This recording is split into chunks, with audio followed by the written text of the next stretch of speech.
Cultural, el podcast que conecta educación, cultura y comunidad. Saludos cordiales una vez más, como siempre todos los jueves nos encontramos con nuestro público, con nuestra audiencia en nuestro podcast ICSU Cultural. Gracias Julio Villacreces por su participación en representación de la Fundación Argos, una fundación que se dedica a la cultura y también a otras cosas, ¿no? Pero más que cultura. Y algo también, ¿no es? Bueno, eso hago yo. Ya, perfecto. Pero la fundación es cultura, nada más. Sí. Perfecto.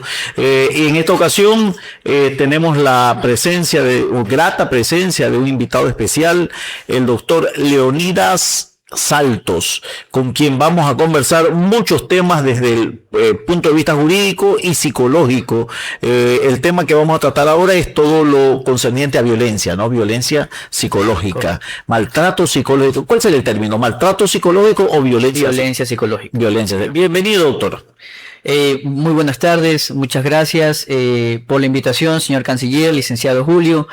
Es un placer para mí poderles acompañar en esta tarde.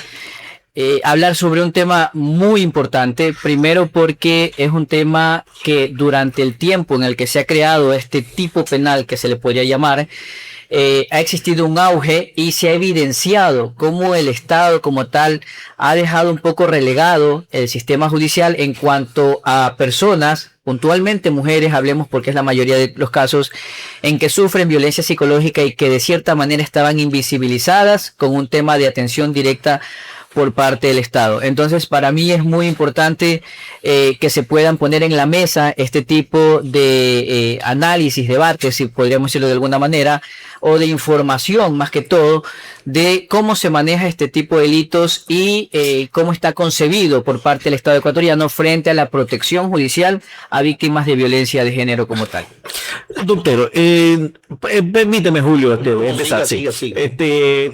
¿Tiene usted a la mano estadísticas de acá de Ecuador o de Manabí específicamente? Sí, justamente antes de venir pues tuve información sobre el tema de estadísticas y lo que dicen los investigadores es que la violencia psicológica, primero hay que establecer lo que se encuentra tipificada en el Código Orgánico Integral Penal, en el artículo 157, es uno de los delitos o es el delito más denunciado en cuestiones de violencia doméstica como tal, ¿sí? Es importante establecer eso porque hay violencia psicológica, violencia física. ¿Y cómo se constata eso? Por medio de estadísticas por parte de la Fiscalía General del Estado, que es el ente rector que se encarga de llevar las investigaciones en el ámbito público. Entonces, fíjese que dentro de esta información y de las denuncias que se generan en el Ecuador, tienen el mayor número de denuncias de parte de violencia psicológica, pero también el más alto índice de impunidad. Mire cómo se da una contradicción en este tipo de hechos. ¿Por qué? 161.462 denuncias se presentaron desde el año 2020 al 2025. En Manabí. En el Ecuador, en el Ecuador a nivel general. Pero apenas el 0.1% de todas esas denuncias tuvo una sentencia condenatoria. Entonces, a ver, a mí se me ocurre de pronto, y ilústrenos, usted es el entendido aquí, nosotros somos los que queremos saber, y al igual que nosotros, toda nuestra audiencia. Es que es difícil constatar, verificar, tener evidencias, porque me imagino que cuando se va a juzgar hay que tener evidencias, ¿no? Hay que tener pruebas. Y la parte psicológica, ¿qué pruebas se puede tener? O sea, sí, es muy importante a donde usted quiere llegar, porque aquí es donde existe mucha limitación por parte de la prueba como tal cuando se presenta, porque el principal elemento para establecer la materialidad es importante también como para un poco tener un entendimiento del derecho penal. Se necesitan dos requisitos para poder establecer cuándo hay un delito. Primero, la materialidad de la infracción y segundo, la responsabilidad de la persona a quien se atribuye cometió un delito. Por ejemplo, en el delito de robo se tiene que probar que a usted se le robó un teléfono celular. Ok, tenemos un elemento principal, existió un robo. Ahora, ¿cómo establecemos el segundo elemento, que es la responsabilidad, para que exista un nexo causal? Entonces, es con la identificación, en este caso, perdóneme que lo ponga como ejemplo, de usted como víctima hacia la persona que cometió la infracción. Es decir, usted de cierta manera identifica a Julio Villacases Guillén como la persona que se le robó su teléfono celular. En violencia psicológica, el problema parte, y aquí es donde decimos que la diferencia abismal entre el mayor número de denuncias con el mayor número de impunidad también es por cuanto no existen peritos especializados forenses en violencia psicológica, sino que la psicología como tal mantiene distintos criterios, desde la metodología de la observación, de la entrevista, de las imágenes. Entonces, el perito que realice esta experticia tiene que tener un amplio conocimiento con un enfoque de género, lo que no existe muchas veces y lo que no permite al perito reconocer que hay una víctima que ha sido afectada. Entonces, para poder establecer que efectivamente hay un delito de violencia psicológica, debe existir un informe pericial por parte de un perito psicólogo clínico acreditado por el Consejo de la Judicatura.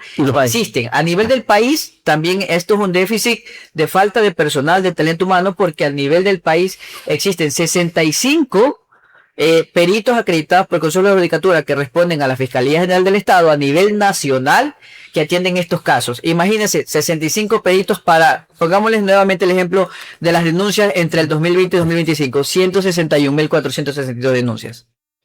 Wow. Entonces, no se abastece. Y muchas veces, como a 20.000 cada uno les toca. Aproximadamente. La mecánica, lastimosamente, del sistema judicial o los peritos se vuelven tan mecánicos que los informes, y ojo, la importancia que es igual a cero que le dan a este tipo de delitos es muy baja. Por lo tanto, la mayoría de pericias establecen que no existe afectación para la víctima, porque no hay una mirada de género, no hay un enfoque de género.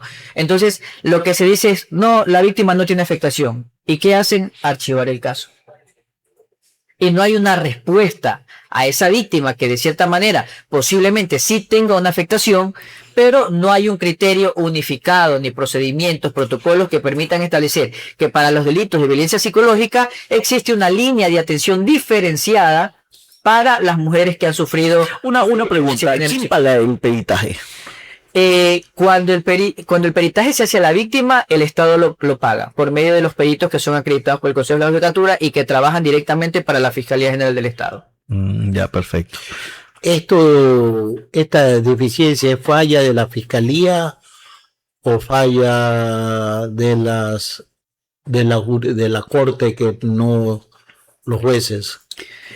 No, a ver, es una falla estructural del sistema en general. Es decir, a mi criterio, considero de que el Estado no proporciona los recursos necesarios, ¿sí?, para que puedan existir más peritos, primero acreditados, obviamente parte por una acreditación, y segundo, que sean vinculados al sistema de la Fiscalía para que puedan estos obviamente tener la suficiente carga laboral, el suficiente material humano para que la carga laboral de estos profesionales también no sea agotadora y obviamente no nos lleve a un proceso en el que los casos no lleguen a un resultado positivo para la víctima. Imagínense solamente que para que puedan emitir una pericia psicológica a veces pasan 8 meses o un año para que el perito pueda lograr terminar sus informes periciales en base a las varias entrevistas que se realizan a las víctimas. Entonces, todo eso prolonga también un proceso que lleva de por sí una revictimización absoluta, porque recordemos que el derecho a la no revictimización implica que las víctimas de violencia de género o de violencia psicológica puntualmente no tengan que estarle contando a usted lo que le ocurrió, mañana se lo cuentan al policía, pasado mañana. O sea que entonces el tema de la revictimización limita el poder profundizar o tener los elementos de juicio en una pericia. Es parte de todo el retraso o la negativa de la víctima para poder continuar con un proceso penal como tal. ¿Qué tan desgastante puede ser para la víctima de violencia de género que tenga que contarle lo que le ocurrió? O primero al abogado, luego al perito, luego al corte, después a la trabajadora social, después al policía que realiza la investigación, después en una cámara de Gesell al juez que se encarga de receptar el testimonio de la víctima. Entonces ahí quizás son 6 veces que la víctima ya va contando su historia o su conflicto lo que le generó una problemática Y que se psicológica. hostiga ya, Que se hostiga, y desiste de la... obviamente, y desiste, porque el derecho a la no revictimización implica que no necesariamente tengas que estarle contando todo a todos, y si, Ya, y si no le cuenta, entonces también es un problema, pues. y si no le cuentas, si no le encuentra, correcto, es un problema. Por eso el sistema no está diseñado para que no exista la no revictimización, sino para revictimizar lastimosamente a la víctima, porque procesalmente es necesario. Y no hay algún mecanismo, se me ocurre, ¿no? Usted es el abogado. No habrá un mecanismo como para decir, bueno, estamos frente a la Cámara de Gesell y está ahí el fiscal, o sea, están todos, como para no que lo manifieste en un conjunto y no está repitiéndolo a cada instancia, porque inclusive por el mismo hecho de que somos humanos, puede que a uno se les escape un detalle, al otro le diga otro detalle más profundo, y entonces eso puede generar un poquito como que de no coordinación del hecho. Correcto, podría manejarse. De hecho, yo soy de los criterios de que la víctima simplemente con el testimonio anticipado sería un elemento de prueba que permita a las demás diligencias o pericias que se presenten tomarlo como elemento para trabajar en las diligencias. Pero lastimosamente, procesalmente se está limitado a que necesariamente Cada uno tenga que... cada uno de los peritos. ¿Por qué? Porque imagínense una violación. Usted lo repitiendo. Eso es volver a vivir, pues. Es muy dramático para la víctima. De hecho, me atrevería a decir que... Y traumático. Y traumático, correcto. Que he tenido casos en la Defensoría Pública, bueno, se ven millón casos, pero entre estos he tenido casos en los que simplemente las víctimas, muchas veces, alejándome un poco del tema de la violencia psicológica, pero que sigue siendo violencia, que es la violencia sexual, muchas veces las niñas, adolescentes, no quieren continuar, no quieren, le dicen, por ejemplo, mamá, papá, No, porque ya quieren olvidar. exacto, quiero olvidarme de esto, ya no, han pasado 5 años, cuando ocurrió el hecho tenía 10 años, la menor, me estoy inventando, y a los 15 le convocan para que vaya a contar lo que ocurrió. Claro, porque ella ya dice, bueno, cuando ya logré superar esa etapa, me la vuelven a recordar. Correcto. Y me ha pasado casos, y obviamente como Defensoría Pública lo que tratamos es de incentivar a la víctima de una manera en que pueda continuar sin que se siente afectada. Por eso también nosotros tenemos un área psicológica donde se hace un acompañamiento también a las víctimas dentro de los procesos para que puedan también un poco entender y ir sanando también parte del proceso Así judicial. como ustedes tienen, no creo, Leonidas, que la fiscalía debería tenerlo, la policía, ahora que está en boga los criminalistas, la evidencia que recoge la física, también los criminalísticos podrían tener la evidencia psicológica. Yo creo ¿Y cómo sería una evidencia psicológica? Yo creo que todo... El testimonio. Claro, yo creo que en la actualidad todas las instituciones públicas deberían manejar el tipo de personas que se encuentran acreditadas tanto como para hacer informes de trabajo sociales o pericias psicológicas para poder tener la capacidad de lograr entender qué ocurre con una víctima sin necesidad de que ésta sea revictimizada. Por ejemplo, imagínense que en los delitos de violencia psicológica, cuando ocurren las famosas flagrancias, que es cuando encuentra usted al infractor cometiendo el delito en el acto, no existe en violencia psicológica la flagrancia. Porque ¿cómo usted le determina dentro de 24 horas en una pericia a una persona que en ese momento está en crisis, pero que eso no le determina que hay una afectación? Entonces es un proceso que se queda en investigaciones previas y que duran hasta 1 año de investigación, hasta a veces 2, y se quedan en la nada. ¿Y qué hacer entonces frente a eso? El Estado no responde. Lo que se debería hacer es que inmediatamente pasa el hecho flagrante, pero que dentro de una investigación previa se convoque máximo 2 semanas a la víctima para que pueda rendir su testimonio y el proceso pueda tener una respuesta. El testimonio, lastimosamente, y es un error de la Fiscalía, la que siempre cuestiono, obviamente con el respeto que se merece la institución, es que el testimonio anticipado es el último elemento que se toma en consideración para que la víctima pueda hablar después de que pasó por el psicólogo, por el médico legal, por la trabajadora social, por la policía. Entonces, creo yo que el trabajo en este caso de la Fiscalía como el ente titular del ejercicio público de la acción penal, que es el que se encarga, el ente persecutor de los delitos, debería tener la capacidad de apenas o inmediatamente ocurre el hecho, le tomo el testimonio a la víctima. Y con eso yo me aseguro de que la víctima en realidad ya no tenga que estar en mayor persecución. Y que sea un testimonio completo, ¿no? Que sea O un sea, testimonio completo, para que no como quede algún teoría de que hay un desfase, entonces el otro se puedan parar y decir, no, es que quiero preguntarle solo esta parte, queda. Por ejemplo, la trabajadora social simplemente se encarga de revisar el entorno social de la víctima. No necesito entrevistarme con la víctima, necesito conocer su entorno. ¿Sí? Cómo se ha desarrollado, si han existido inconvenientes, problemas. Entonces, ahora el testimonio, la pericia psicológica no debería ser el único elemento que determine una participación, una responsabilidad, sino que deberían existir otros elementos, por ejemplo, qué sé yo, mensajes que pueda tener la víctima donde el agresor constantemente ejerce presión, trata de manipular, humillar, controlar, que son los verbos rectores que establecen este tipo penal, para que pueda también llevar a que no necesariamente, si yo tengo una pericia psicológica, que esta pericia a mí no me responde o no me da un resultado positivo de que la víctima sí tiene afectación, tengo antecedentes, tengo llamadas del ECU 911, tengo mensajes de WhatsApp, tengo mensajes de redes sociales, en donde el agresor constantemente está acosándome y no permite que yo me desarrolle, por lo tanto tengo una afectación en el sentido de que no he logrado cumplir con mi proyecto de vida por toda esta represión que ha sentido constantemente durante el tiempo en el que puede haber convivido. Porque también es importante aquí establecer que el tema de la violencia psicológica no es cualquier persona desconocida que viene a usted a agredirle y dice esto es violencia psicológica. Siempre es parte del entorno familiar, ¿sí? Que pueda tener un grado de convivencia, de participación, sea familiaridad, sea noviazgo, sea de amistad, pero que haya existido un tipo de relación como tal, para que pueda configurarse el delito de violencia psicológica también, que eso es muy importante. Viene la violencia intrafamiliar también. Correcto, es parte de la violencia psicológica es parte de esta construcción, este ente jurídico de la violencia intrafamiliar. Es parte, ahí entra la violencia psicológica, bueno, la violencia sexual, que también ya es mucho. Y según las estadísticas que usted mencionó allí, ¿tiene estadísticas por provincias? Por provincias no, tengo estadísticas a nivel nacional, en donde, por ejemplo, nos dicen que... Y sí tiene desglosado el tipo de violencia más frecuente. La violencia psicológica. El 56.9% según la encuesta de violencia de género para mujeres. ¿Y qué se considera violencia psicológica?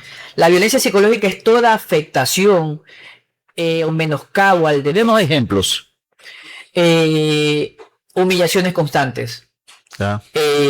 Eres negro, ya eso Y a negritilla. Entonces tú te irías preso, Julio. Preso. El tema del control, no sales, el tema de la posesión, de querer tener un control sobre la víctima también es parte de la violencia psicológica. Pero entonces eso es en el entorno familiar, ¿no? Totalmente, por eso le digo. Porque también en el entorno laboral también ha de ocurrir. Correcto.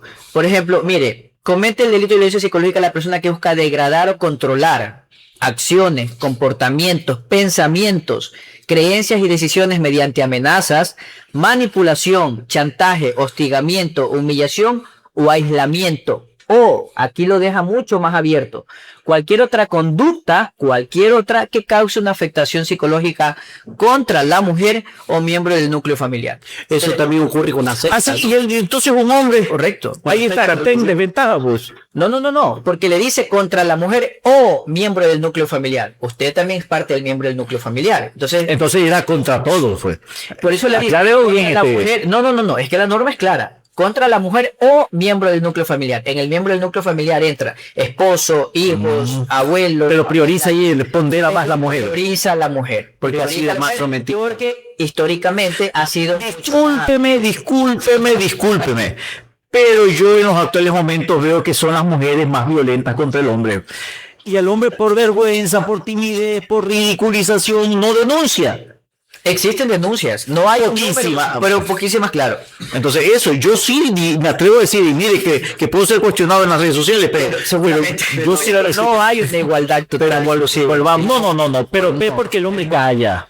Pero el hombre calla. La violencia psicológica también que ejercen las sectas protestantes o católicas, como Yo conozco a ver, no voy a nombrar una religión en donde si alguien de su grupo, de la congregación sale, no le permiten hablar, comete algo, qué sé yo, lo obligan a ir, pero lo aíslan, que se sienta atrás y nadie le habla. ahora eso, pero antes Eso es violencia. Correcto. Es que hay muchas, por eso le dice, hay muchas formas de ejercer violencia usted siente una afectación, usted se siente reprimido, siente que no puede ser usted, que no tiene libertad para tomar decisiones. Entonces, ahí cuando hablamos y otras acciones que le generen, entre eso, el problema es que se ha naturalizado tanto el tema de que usted tiene que hacer esto, usted debe de hacer esto. Entonces, ese control. ¿Y no cree que estamos creando una generación de cristal? Que ya nada me puede decir porque todo me afecta, todo se me miró mal, No siento... creo que se trata de una generación de cristal, se trata de que el derecho y las condiciones evolucionan. Es como que digamos que, claro, anteriormente a mí me daban un golpe y yo tenía que quedarme quedito. Bueno, no llegar a ese extremo, pero existía. Ahora usted no le puede pegar. Hay otras formas de... A ver. Y si yo encuentro en mi entorno algún de estos famosos Terian. Que no nos vamos a dar de extremo ni no. Eso va a tener discusiones mucho más profundas. Así que si usted me pregunta a mí, obviamente necesitan personalmente. Y entonces si yo no lo acepto como gato, como perro, No necesita aceptar, pero puede respetar. No, yo no necesito aceptar. Pero imagínense, por ejemplo, que yo soy maestro y que me habla de clase, venga y yo le tomo una lección y una pregunta y me salga, wow. O sea, a ver, ¿qué hago ahí? A ver, dígame, ¿qué hago ahí? Sin atropellar, sin lesionar, sin traumar. Claro, por eso debería existir algún tipo de discriminación. Ya, y entonces, ¿qué hago allí? No, dígame desde el punto de vista jurídico. Es que desde el punto de vista jurídico usted no puede reprochar la conducta de nadie. Pero estamos en un proceso académico. Correcto. Y él tiene declarado su idioma español. Hay otras formas en las que usted pueda corregirlo, pero esto... No corregirlo. Y si es que cuando un examen oral... Pero es que esto no conlleva un proceso legal como tal. Hay que definir. Es como que usted viene y se roba un caramelo y usted dice, bueno... No. Contésteme, abogado. No me deje con la intriga. Un estudiante que se presenta a un examen oral y que me conteste orando. Póngale 0. Ah, ya, perfecto. Mire, usted me lo ha dicho. De 0. Porque no está respondiendo la dinámica en la que usted necesita que el estudiante responda. Eso, exacto. Ahí sí, abogado. Comparto plenamente. Nada. Porque es que lamentablemente, bueno, yo no comparto el tema de violencia bajo ningún concepto. Sin embargo, es importante que nosotros tipifiquemos y que en el proceso formativo, muchas veces los padres de familia, tenemos que caer en situaciones conductistas. Sí, correcto. Porque tenemos la responsabilidad social. Correcto. Y eso tenemos que asumirlo todos los padres, la responsabilidad social de criar buenos ciudadanos. Sí. Y en esa responsabilidad social es que podemos caer en este tipo de situaciones. Correcto. Estamos de acuerdo en ese punto en el que obviamente es que hay que entender una línea delgada. Por eso yo le establecía textualmente lo que dice la norma. Porque usted no está condicionando, degradando, controlando comportamientos, pensamientos que vayan adecuados a la norma o al buen vivir de la persona, ¿sí? Porque obviamente si hablamos, no quiero caer en este tema de los Terian, pero si usted me pone este ejemplo, obviamente este estudiante, a mi criterio, tiene un problema que necesita ser atendido, obviamente por personas, psicólogos que puedan hacerle entender, pero no es parte del entorno, porque usted lo que está haciendo es educar, ¿sí? Y el comportamiento del estudiante no está siendo adecuado al sistema, a la malla curricular que están presentando ustedes como docente, como institución, para poder formar profesionales, porque quizás si un Terian todavía quisiera ser un perro. Entonces no está en el lugar adecuado. O sea, ahí existiría una contradicción. Y si llega a una institución educativa un estudiante que quiere que sea considerado así y se respete por el tema de que lo que... A ver, ¿cómo es el tema? Lo que uno se percibe, ¿no? ¿Cómo uno se percibe? La autodeterminación. La autodeterminación, sí. Ya. No ha existido. Creería yo que tendría que llegar a la Corte Constitucional para que se haga un pronunciamiento frente a eso, pero no ha existido y no... Qué difícil es el maestro ahora, ¿no? Sí, qué difícil. Sí, muy difícil. A ver, vamos a algo que Robert te preguntó y no pudimos desarrollarlo. Cuando se recogen evidencias físicas, ¿cómo poder un policía, un criminalística, un perito, recoger la pericia psicológica, la evidencia psicológica en su inicio, no digo en el proceso. Ya, a ver, lo que pasa es que Ahí solo es testimonial, me imagino. correcto. A ver, no, por eso le digo, hay diferentes formas, hay diferentes elementos de prueba que se presentan. La prueba podría ser prueba documental, prueba testimonial y prueba pericial. Estos tres elementos consideramos prueba dentro del proceso penal como tal. Ahora, la prueba testimonial, el testimonio de la víctima. No hay más. Ahí no entramos en ningún tipo de discusión. Vamos a la prueba pericial, que es donde usted dice cómo estos de criminalística pudiesen adecuarse o entrar para que no puedan, para que puedan cooptar o recibir la información de la víctima sin necesidad de que exista esta revictimización. Y obviamente ahí no existe, ¿sí? Ahí hay un limitante en cuanto al derecho, porque no es que yo digo hagámoslo así y así se hace. Hay normas, procedimientos que se deben cumplir porque existen garantías del debido proceso. Entonces, el rol del perito o de criminalística, como le hace mención Julio, entonces se encargan de hacer ciertas investigaciones. Por ejemplo, criminalística se realiza de hacer el trabajo investigativo, de recolectar evidencia. Va y pregunta a los vecinos cómo es el comportamiento, se entrevista con la mamá del agresor, se entrevista muchas veces con la víctima. La víctima en ese momento no reconoce que hay una revictimización, solamente lo cuenta, ¿sí? Pero cuando ya esa misma víctima se la convoca 4 veces para 4 personas distintas, empieza a notar esto de que, pero si ya se lo conté al policía, ¿por qué me lo vuelven a preguntar? Y en ese proceso se puede distorsionar, ¿no? Totalmente, porque Ya no es culpa de ella. exactamente. Ese ser humano. O sea, en unos puede omitir hechos, en otros puede agregar otros hechos, y eso no puede considerarse como que está mintiendo, faltando a la verdad. Ajá. Correcto, pero muchas veces, obviamente, como ya sería en parte de la defensa de la persona imputada o procesada, en agarrar este tipo de situaciones para poder decir, no, es que aquí dijo, por ejemplo, que fue el martes 16 de abril, pero acá dijo que fue el O la hora. o la hora. Hay detalles así muy puntuales. Muy puntuales, pero lo que debe mantener o lo que analiza siempre un juez es la línea de información que mantiene la víctima durante todo el proceso. Abogado, aclárame algo, disculpe que le interrumpa. Es que son tantas cosas que hablar. Seguramente. A ver, ¿es lo mismo revictimizar a un adolescente que a un adulto, o también se utiliza en un adulto el tema de revictimización? Dentro del proceso penal a Todos. toda Claro. víctima. Toda víctima. Toda víctima se utiliza el término. Pero no es la misma afectación a un adulto. Por ejemplo, una violación que le surja a una mujer de 35, 40 años, que no va a tener, o tendrá, no sé, pues dígame usted, No lo sé. tendrá el mismo impacto de trauma que un adolescente. Todo depende de cómo cómo es la personalidad de la víctima. Existen víctimas que pueden soportar, ¿sí? Claro, y pueden claro. manejar, pueden controlar esas emociones y que no lo ven tanto como una afectación, sino como el tema de que lo pueden sobrellevar. Y hay otras personas, la vulnerabilidad tiene niveles también, pues. No. La vulnerabilidad es vulnerabilidad. Todos somos vulnerables en algún momento de nuestra vida. No, pero más vulnerable, por ejemplo, el mismo caso, Hay una mujer de vulnerabilidad que es un 35. menor de edad. Claro, Correcto. exacto, Sí, a eso iba. correcto. Ahí existe una doble vulnerabilidad, por ejemplo, porque es menor de edad y es víctima de violencia. Ya, claro, sí, Sí, doble. entonces, todos tienen un grado de vulnerabilidad, pero, por ejemplo, las personas de la tercera edad tienen doble vulnerabilidad. Yo creo, pero ya. Una mujer embarazada que se vuelve más sensible. Tiene doble vulnerabilidad, correcto. Hay mujeres que tienen incluso triple vulnerabilidad, que son niñas menores de edad, afrodescendientes y víctimas de violencia, por ejemplo, Wow. o migrantes. 3 triple y 4ple. Y la comunidad LGBTI.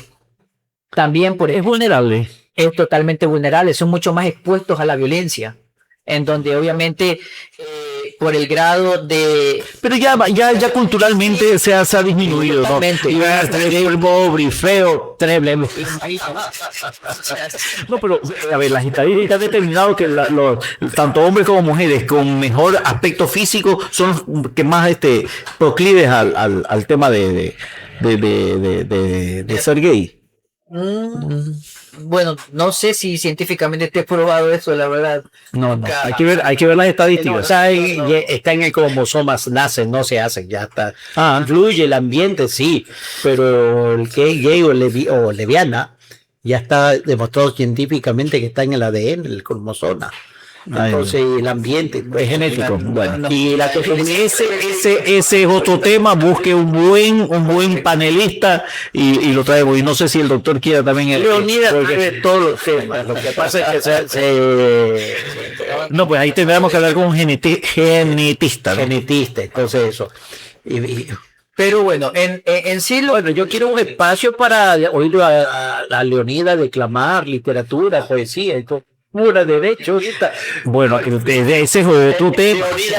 Ahora yo tengo aquí hay mucha tela que cortar, mucha tela que cortar. Sí, sí, sí. Yo quisiera, por su, ya no me dice que no hay estadísticas, pero por su experiencia, abogado, doctor,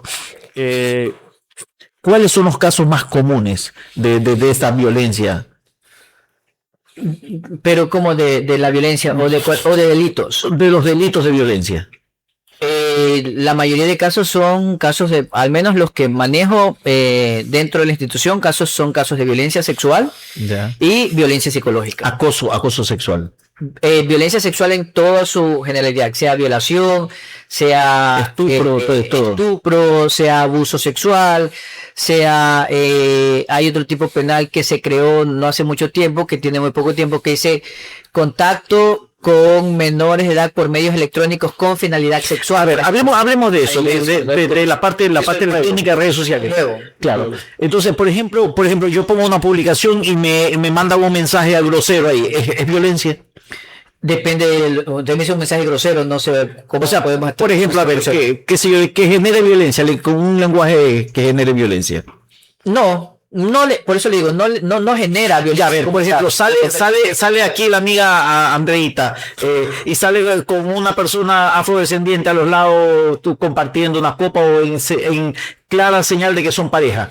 Y viene alguien y le escribe, oye, tú tan bonita y ese medio tal y tal y tal. No No se puede considerar. genera la violencia, pero no constituye un delito. O sea, obviamente hay un tema. ¿Cuándo se pasa esa línea de la violencia a delito? Cuando ya hay una violencia sistemática constante, cuando usted lleva ya tiempo. Y yo si le sigo diciendo negro y le sigo diciendo negro y le sigo diciendo Andrea, no estés con ese negro, no, Andrea te vas a manchar, Andrea tus hijos te van a salir. O sea, es lo que daña la raza.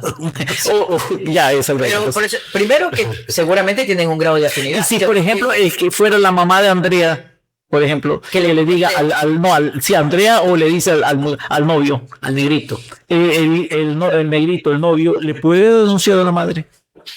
Sí, obviamente si hay un acto de agresión Constante. Inclusive puede ser un acto de odio, delito de odio, sí, podría ser discriminación, dependiendo. Por eso le digo, Claro. los casos se analizan de acuerdo a las acciones o las conductas de los Pero es seres que, por ejemplo, ya es parte cultural, siempre las madres, como es su madre y quiere lo mejor, de pronto y no le cae bien. Claro, en fin, no se justifica. Tiene Así que es. dejar que su hija haga su vida. Pero no quiere dañar la raza, pues. Pero eso, o sea, así- Es broma. pero bueno. Ahora, ¿no hay también violencia psicológica para los menores de edad cuando hay acceso a las redes sociales y ven pornografías? Por eso el gobierno de Francia, España, Están limitando, están creando normas para que menores de 15 años no puedan acceder a este tipo de redes sociales. y por ejemplo esa red OnlyFans. que es peor. Bueno, pero eso no es una red, es como un sistema en donde usted paga para poder pero ver. manejan Pero ellos no pueden tener acceso. No, obviamente no. pero utilizan a menores. Solo si utiliza la cuenta de un adulto, sí. Seguramente, o sea, ahí son supuestos que en realidad. A ver, aquí quién es este. Vivercito, usted no tiene una cuenta en OnlyFans. OnlyFans. No tiene. ¿No? ¿Y tú has consumido OnlyFans? Jamás. No, gasto. Ni actuados ahí tampoco. Porque eres medio erótico, eres animación. Ya, y a ver, y cuando estamos en los grupos, por ejemplo, a ver, le pongo este ejemplo patético, los grupos de amigos, no de familia, los grupos de amigos, en donde mandan tonteras y pornografías y cosas así, ¿podría considerarse eso también violencia? Violencia psicológica no. No. Pero si hay alguien muy moralista en el grupo.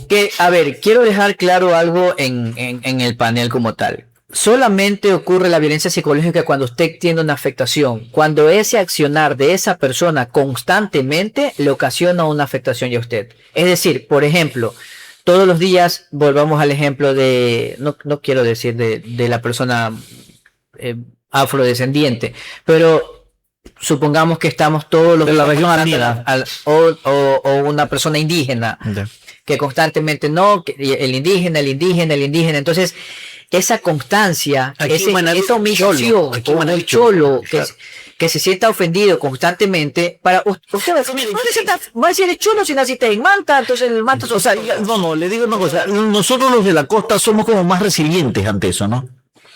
A mí no me afecta. No crea, Manabí, por ejemplo, como el ejemplo que acaba de decir, los cholos de Manta, de Montecristi, dicen los de Puerto Viejo. Resiliencia, esa es la palabra que quería decirle a buena hora, la trajo a colación, porque muchas veces los informes periciales establecen que no tiene afectación la víctima por la forma de resiliencia como lleva su vida. Es decir, es una persona demasiado resiliente que lo supera, exactamente. Supera los problemas sin que le afecten.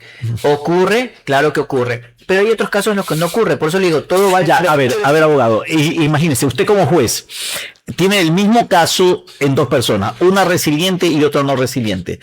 Usted al momento de juzgar, de sancionar, ¿sancionaría por igual?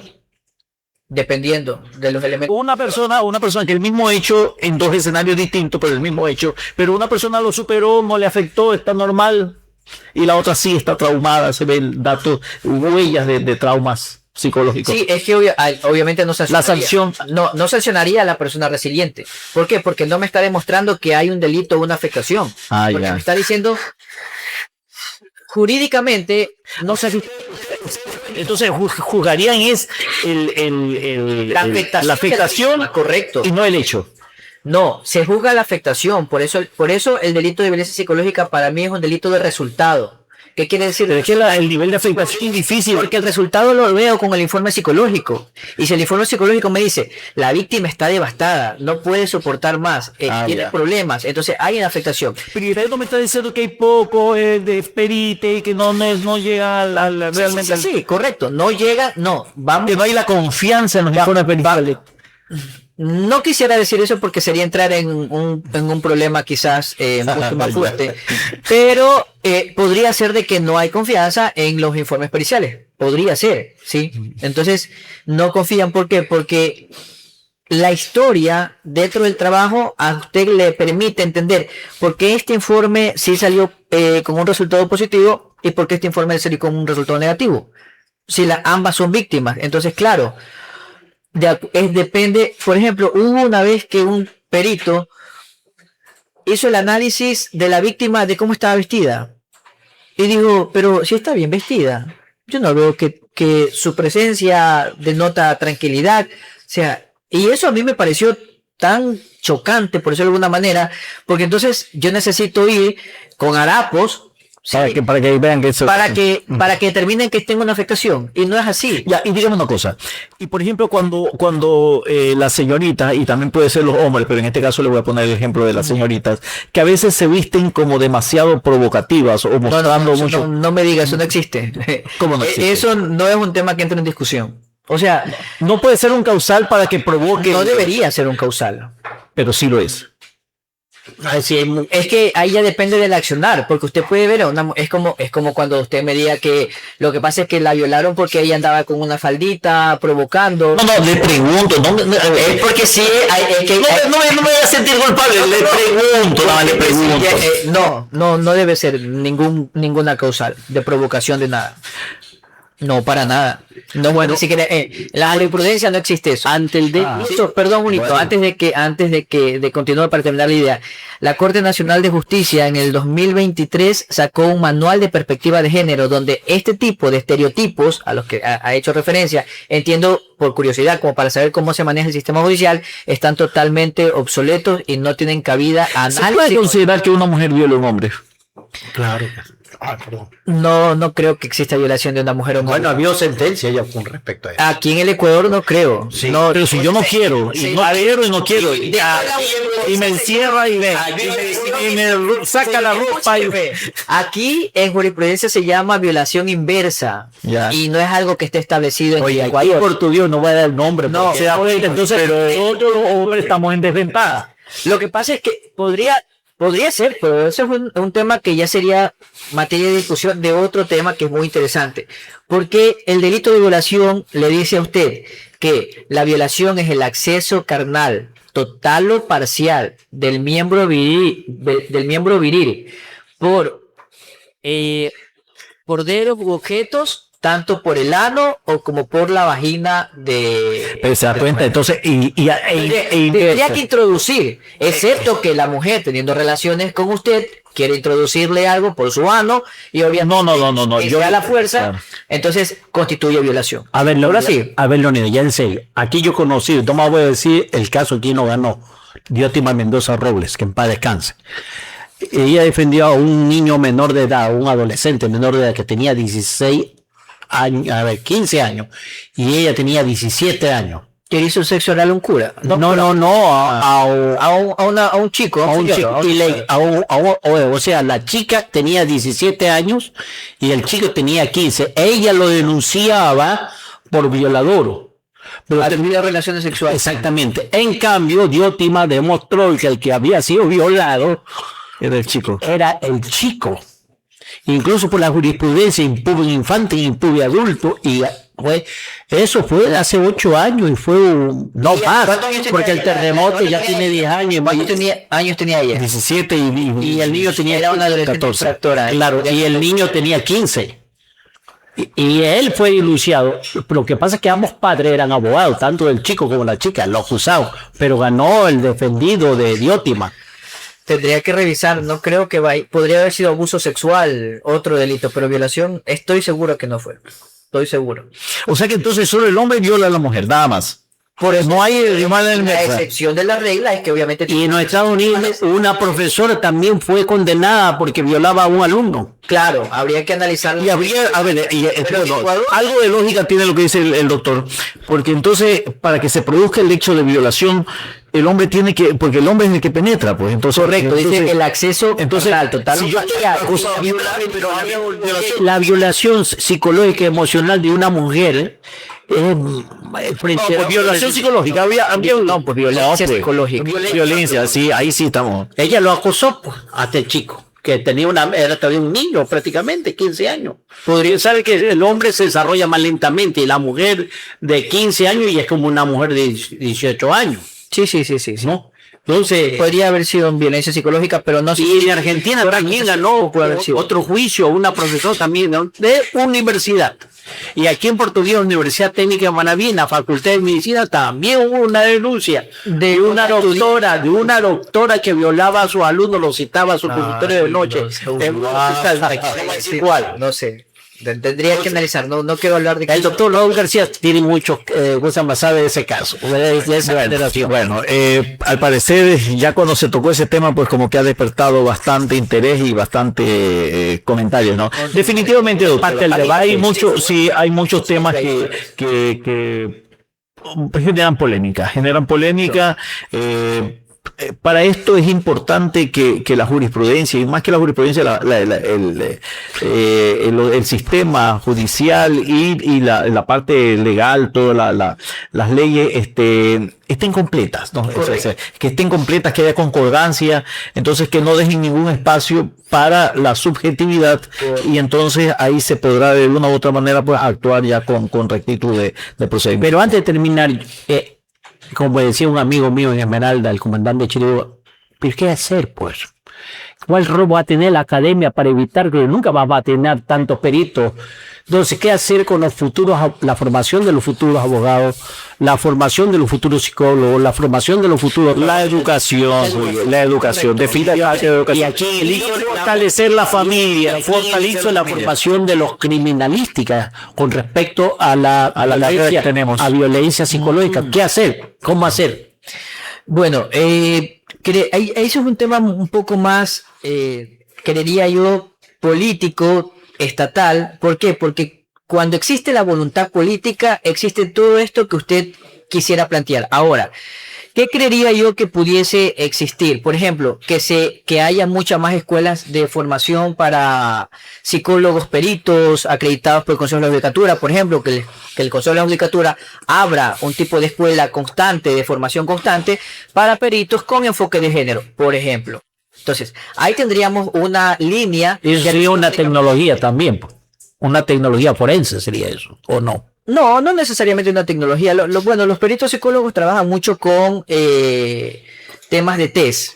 Entonces, creería yo que, por ejemplo, deberían actualizarse en temas de test, porque usted sabe que el mundo es dialéctico. Estamos en constante transformación siempre. Entonces, quizás se aplican test que funcionaban en el año 1960, pero que en la actualidad ya son test obsoletos que no permiten identificar verdaderamente que una persona ha sido víctima de violencia psicológica. Entonces, yo creo que parte mucho del tema de la educación, de cómo se crean las mallas curriculares, de cómo se forma al estudiante, de qué enfoque se le quiere dar para que esta persona salga a ejercer su profesión, cualquiera que sea, con un mínimo sentido común social, de brindar atención y de dar una mejor calidad del servicio a cualquier persona en este caso. Pero que sí creo yo que debería mucho darle el Estado atención a las escuelas donde se trabaje con el tema de la psicología, trabajo social, que quizás no se le da mucha importancia. Así es. Pero que institucionalmente son de mucho gran valor para el tema social como tal. Y eso no y le complemento ahí, con su permiso, doctor, le complementaría yo ahí la estructura familiar. Porque Sí, la familia, definitivamente la familia tiene que, o sea, y los cabezas de familia, que en este caso serían los padres, hombre y mujer padres, o bueno, ahí no entremos tampoco en discusión de familias igualitarias, pero las cabezas de familia deben tener esa gran responsabilidad de que todos sus miembros tienen que formarse, tiene que hacer seguimiento, el control. Entonces, eso es fundamental para que se complemente con el proceso educativo institucional. Abogado, hemos hablado mucho Y no hablamos nada de y no hablamos nada de literatura, porque ese es un segundo, porque aquí donde estamos viendo al doctor, pues también es un hombre de letras, es un hombre de cultura, de poesía, y hizo un instituto psicológico, una obra de teatro. y también es actor teatral. Entonces, En Noche de Copa, matas y crimen. se da cuenta. Entonces, ¿cómo es eso? Que no está privilegiado hablar de teatro. Ya, perfecto. Reciba este obsequio de parte de la Fundación Argos y del ICSU, que en Alianza Estratégica estamos llevando adelante este podcast, culturizando, educando a nuestros jóvenes, a nuestra ciudadanía, a todos los amigos, la gran comunidad de poetas que nos siguen en nuestro podcast, y que seguro pues lo van a observar.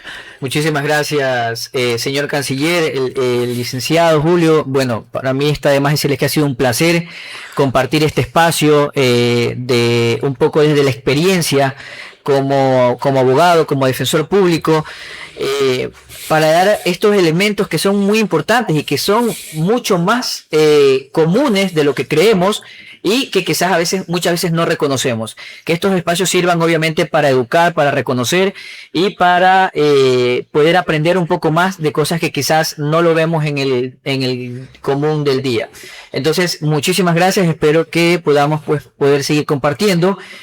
Siempre las órdenes en cualquier tema que pueda yo poderles aportar. Y nada, gracias a ustedes por la invitación. Gracias a usted, doctor, gracias Julio, gracias a todos los amigos que semana a semana nos siguen.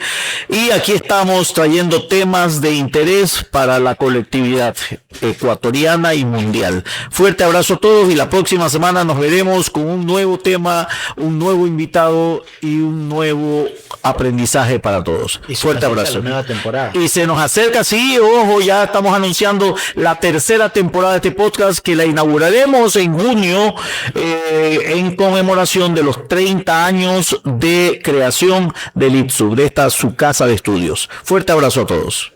ITSU Cultural, el podcast que conecta educación, cultura y comunidad.